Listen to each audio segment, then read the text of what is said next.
Hi, എല്ലാവർക്കും നമസ്കാരം. ഇന്ന് ഞാൻ വന്നിട്ടുള്ളത് പെർഫ്യൂം സംബന്ധമായിട്ടുള്ള മറ്റൊരു വീഡിയോസുമായിട്ടാണ്. എല്ലാവരെയും എൻ്റെ ചാനലിലേക്ക് സ്വാഗതം ചെയ്യുന്നു. എൻ്റെ ചാനലിലുള്ള വീഡിയോസുകളൊക്കെ കണ്ടു കഴിഞ്ഞാൽ നിങ്ങൾക്കും നല്ല ഒരു പെർഫ്യൂം തിരഞ്ഞെടുക്കാൻ സാധിക്കും. അതുപോലെ സ്വന്തമായി പെർഫ്യൂം ഉണ്ടാക്കാൻ ആഗ്രഹിക്കുന്നവർക്കും എൻ്റെ ചാനലിലുള്ള വീഡിയോസുകൾ നന്നായി ഉപകരിക്കുമെന്ന് ഞാൻ വിശ്വസിക്കുന്നു. എന്നും പറയുന്നത് പോലെ വീഡിയോസുകളൊക്കെ മുഴുവനായും കാണാൻ ശ്രമിക്കണം. ദീർഘസമയ വീഡിയോസുകളൊന്നും നിങ്ങളുടെ മുമ്പിൽ കൊണ്ടുവന്ന് നിങ്ങളെ ബോറടിപ്പിക്കുന്നില്ല. വളരെ ദൈർഘ്യം കുറഞ്ഞ കുഞ്ഞു കുഞ്ഞു വീഡിയോസുകളുമായിട്ടാണ് ഞാൻ നിങ്ങളിലേക്ക് വരുന്നത്. ഒരിക്കൽ കൂടി പറയുന്നു, വീഡിയോസുകൾ സ്കിപ്പ് ചെയ്യാതെ പരമാവധി അവസാനം വരെ കാണണം. എന്നാൽ നമുക്ക് വീഡിയോസിലേക്ക് കിടക്കാം.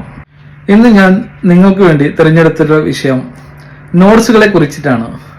പെർഫ്യൂമിൽ നോട്ട്സിന്റെ സ്ഥാനം വളരെ വലുതാണ്. പെർഫ്യൂമിൽ 3 തരത്തിലുള്ള നോട്ട്സുകളാണ് പ്രവർത്തിക്കുന്നത്. ഒന്ന് ടോപ്പ് നോട്ട്, മറ്റൊന്ന് മിഡിൽ നോട്ട്, മൂന്നാമത്തേത് ബേസ് നോട്ട്. ഇങ്ങനെ 3 തരത്തിലുള്ള നോട്ട്സുകളാണ് പ്രവർത്തിക്കുന്നത്. എന്താണ് notes? Top notes, middle notes, base notes. ഇത് മൂന്നും വ്യത്യസ്ത സമയ ദൈർഘ്യങ്ങളെ അടിസ്ഥാനമാക്കിയിട്ടുള്ളതാണ്. ടോപ്പ് നോട്ട്സ് എന്ന് പറഞ്ഞാൽ ആദ്യം ലഭിക്കുന്ന സ്മെല്ലും, മിഡിൽ നോട്ട് എന്ന് പറഞ്ഞാൽ അത് കഴിഞ്ഞു കിട്ടുന്നതും, ബേസ് നോട്ട് എന്ന് പറഞ്ഞാൽ ഏറ്റവും അവസാനമായി വളരെ കൂടുതൽ സമയം ലാസ്റ്റിംഗ് ലഭിക്കുന്ന സ്മെല്ലുമാണ്. ഇത്തരത്തിൽ 3 മേഖലകളിലായിട്ടാണ് നോട്ട്സുകൾ പ്രവർത്തിക്കുന്നത്. Top note, middle note, base note. വ്യത്യസ്തമായ സമയ ദൈർഘ്യമാണ് ഈ നോട്ട്സുകളൊക്കെ പ്രകടിപ്പിക്കുന്നത്. അതിൽ ടോപ്പ് നോട്ട് വളരെ കുറഞ്ഞ സമയ ദൈർഘ്യമാണ് തരുന്നത്. 10 മുതൽ 30-35 മിനിറ്റ് വരെ മാത്രമാണ് ടോപ്പ് നോട്ടിന് ആയുസ്സുണ്ട്. അതായത് നമ്മൾ പെർഫ്യൂം ഉപയോഗിച്ചു കഴിഞ്ഞാൽ ആദ്യം ലഭിക്കുന്ന ആ ഒരു സ്മെല്ലാണ് ടോപ്പ് നോട്ട് എന്ന് പറയുന്നത്. ഇത് കേവലം കമ്പനികളുടെ ബ്രാൻഡുകളുടെയൊക്കെ അടിസ്ഥാനത്തിൽ, അതിൽ ഉപയോഗിച്ചിട്ടുള്ള ഫ്രാഗ്രൻസുകളുടെയൊക്കെ അടിസ്ഥാനത്തിൽ ഇത് 10 മുതൽ 35 മിനിറ്റ് വരെയൊക്കെ നീണ്ടു നിൽക്കുന്നു. അത് കഴിഞ്ഞാൽ ഈ ടോപ്പ് നോട്ടിന്റെ വാല്യൂ കുറഞ്ഞു വരുന്നു, ഇല്ലാതാവുന്നു. രണ്ടാമത്തേത് മിഡിൽ നോട്ട്. ഈ മിഡിൽ നോട്ട് എന്ന് പറഞ്ഞാൽ ഇത് ടോപ്പ് നോട്ടിന്റെ അവസാനത്തിലും ബേസ് നോട്ടിന്റെ ആദ്യത്തിലുമായി പ്രവർത്തിക്കുന്ന ഒന്നാണ്. ടോപ്പ് നോട്ട് കഴിഞ്ഞാൽ പിന്നെ കിട്ടുന്ന സ്മെല്ല് അത് മിഡിൽ നോട്ടിനെ ആസ്പദമാക്കിയായിരിക്കും. മിഡിൽ നോട്ട് ഏകദേശം നല്ല കമ്പനികളുടെ പെർഫ്യൂമുകൾ ആണെങ്കിൽ ഏകദേശം 2-3 മണിക്കൂറുകൾ നമുക്ക് മിഡിൽ നോട്ടിന്റെ സ്മെല്ല് ഗ്രഹിക്കാൻ സാധിക്കും. വില കുറഞ്ഞ പെർഫ്യൂമുകൾ ആണെങ്കിൽ 1 മണിക്കൂർ കൊണ്ട് അല്ലെങ്കിൽ 1.5 മണിക്കൂർ കൊണ്ടോ ചിലപ്പോൾ മിഡിൽ നോട്ട് അവസാനിച്ചെന്ന് വരും. പിന്നെ നമുക്ക് ലഭിക്കുന്നതാണ് ബേസ് നോട്ട്. ബേസ് നോട്ട് എന്ന് പറഞ്ഞാൽ ഒരു പെർഫ്യൂമിനെ കുറിച്ച് അറിയുന്നവർ ബേസ് നോട്ടിന് വളരെ പ്രാധാന്യം നൽകും. കാരണം ബേസ് നോട്ട് ആണ് പെർഫ്യൂമിന്റെ ജീവൻ. കാരണം ഏറ്റവും കൂടുതൽ സമയം നിലനിൽക്കുന്നത് ബേസ് നോട്ടാണ്. ഈ ബേസ് നോട്ടിലൂടെയുള്ള ആ സ്മെല്ലാണ് നമ്മളുടെ പെർഫ്യൂം ഏറ്റവും കൂടുതൽ സമയം ലാസ്റ്റ് ചെയ്ത് നമ്മളുടെ ശരീരത്തിന് നല്ല സുഗന്ധം നിലനിർത്തുന്നത്. അതുകൊണ്ടാണ് ബേസ് നോട്ടിന് എല്ലാവരും നല്ല പ്രാധാന്യം നൽകുന്നത്. ഇനി നമുക്ക് ഓരോ നോട്ട്സിൽ വരുന്ന ഫ്രാഗ്രൻസുകൾ ഏതൊക്കെയാണെന്ന് പരിശോധിക്കാം. ടോപ്പ് നോട്ട്സിൽ വരുന്നത് കൂടുതലായും സിട്രസ് ഫാമിലിയിൽ പെട്ടവയാണ്. അതായത് ലെമൺ, ബെർഗമോട്ട്, അതുപോലെയുള്ള സിട്രസ് ഫാമിലിയിൽപ്പെട്ട ഫ്രാഗ്രൻസുകളാണ് ഇതിൽ ഉപയോഗിക്കുന്നത്. മിഡിൽ നോട്ടിൽ വരുന്നത് floral, Frooti, sweet ഫാമിലിയിൽപ്പെട്ട vanilla, Maski ഇതുപോലെയുള്ള ഫ്രാഗ്രൻസുകളാണ് മിഡിൽ നോട്ട്സിൽ ഉപയോഗിക്കുന്നത്. അതുകൊണ്ടാണ് ഇത് മോളിക്കുലർ വെയിറ്റ് കുറച്ച് കൂടിയത് കൊണ്ടാണ് ഇത് 2-3 മണിക്കൂർ നിലനിൽക്കുന്നത്.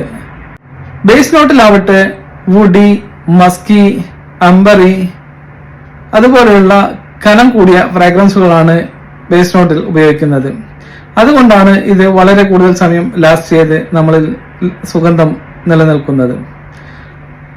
ബേസ് നോട്ട്സിൽ ഉപയോഗിക്കുന്ന ഓരോ ഫ്രാഗ്രൻസും അതിനോടനുബന്ധിച്ചുള്ള കെമിക്കൽസുകളെല്ലാം വളരെയധികം മോളിക്കുലർ വെയിറ്റ് കൂടിയതാണ്. അതുകൊണ്ടാണ് ഇത് വളരെ പെട്ടെന്ന് തന്നെ വായുവിൽ സംഗമിക്കാതെ പോകുന്നത്. ടോപ്പ് നോട്ട് ആവട്ടെ അത് വായുവിൽ വളരെ പെട്ടെന്ന് തന്നെ ലയിച്ചു പോകുന്നു.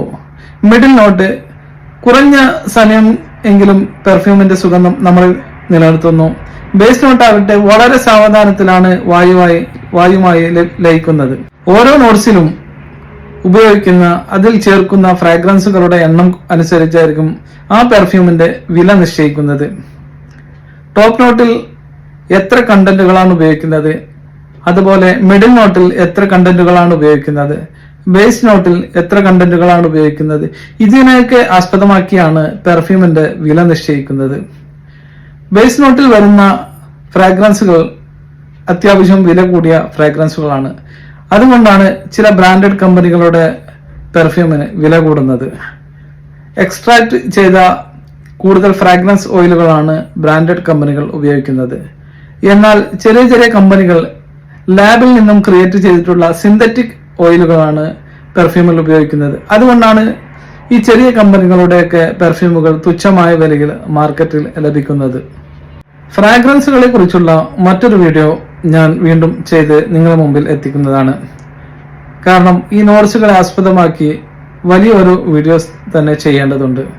അത് ഇത്രയും സമയദൈർഘ്യം വെച്ച് വീഡിയോസ് ചെയ്താൽ നിങ്ങൾക്കും അത് ഗ്രഹിക്കാൻ സാധിക്കില്ല. അതുകൊണ്ട് കുഞ്ഞു കുഞ്ഞു വീഡിയോസുകളുമായി ഞാൻ നിങ്ങളുടെ മുമ്പിൽ നോട്ട്സുകളെ പരിചയപ്പെടുത്തുന്നതാണ്. അതുപോലെ ഓരോ കമ്പനിയും അവരവരുടെ പെർഫ്യൂം ലാസ്റ്റിംഗ് നമ്മോട് പറയുന്നുണ്ടത്. ഇത് മനസ്സിലാക്കാതെ നമുക്ക് ഒരിക്കലും പെർഫ്യൂം തിരഞ്ഞെടുക്കാൻ സാധ്യമല്ല. അതിനെക്കുറിച്ചും ഞാൻ ഒരു വീഡിയോ ചെയ്യുന്നുണ്ട്. തീർച്ചയായും എല്ലാവരും പരമാവധി എൻ്റെ ചാനലിലുള്ള വീഡിയോസുകൾ സ്കിപ്പ് ചെയ്യാതെ കാണാൻ ശ്രമിക്കണം, സപ്പോർട്ട് ചെയ്യണം. പരമാവധി എനിക്കുള്ള അറിവുകൾ, എനിക്ക് കിട്ടിയിട്ടുള്ള അറിവുകൾ, എൻ്റെ കയ്യിലുള്ള അറിവുകൾ ഞാൻ നിങ്ങൾക്ക് ഷെയർ ചെയ്യുന്നതാണ്. പെർഫ്യൂം എന്നൊരു വലിയൊരു ലോകമാണ്. അത് വളരെ പഴയ കാലം മുതൽ തന്നെ നമ്മുടെ ഈ ഭൂമി ലോകത്ത് ഉള്ള ഒന്നാണ്. ഇന്നും വ്യത്യസ്തമായ പല രീതിയിലുള്ള സ്മെല്ലുകൾ കൊണ്ട് അത് നമ്മളുടെ മുന്നിലേക്ക് വന്നിരിക്കുകയാണ്. ഇനിയും പെർഫ്യൂമുകളെ കുറിച്ച് ഒരുപാട് വീഡിയോസ് ചെയ്യാനുണ്ട്. സമയദൈർഘ്യം കൊണ്ട് ഞാൻ നിങ്ങളെ ഒരിക്കലും വിഷമിപ്പിക്കുന്നില്ല, ബോറടിപ്പിക്കുന്നില്ല. കുഞ്ഞു കുഞ്ഞു വീഡിയോസുകളുമായി വീണ്ടും പെർഫ്യൂമിന്റെ വിവരണവുമായി ഞാൻ നിങ്ങളുടെ മുമ്പിൽ എത്തുന്നതാണ്. അടുത്ത വീഡിയോയുമായി കാണുന്നത് വരെ ബൈ.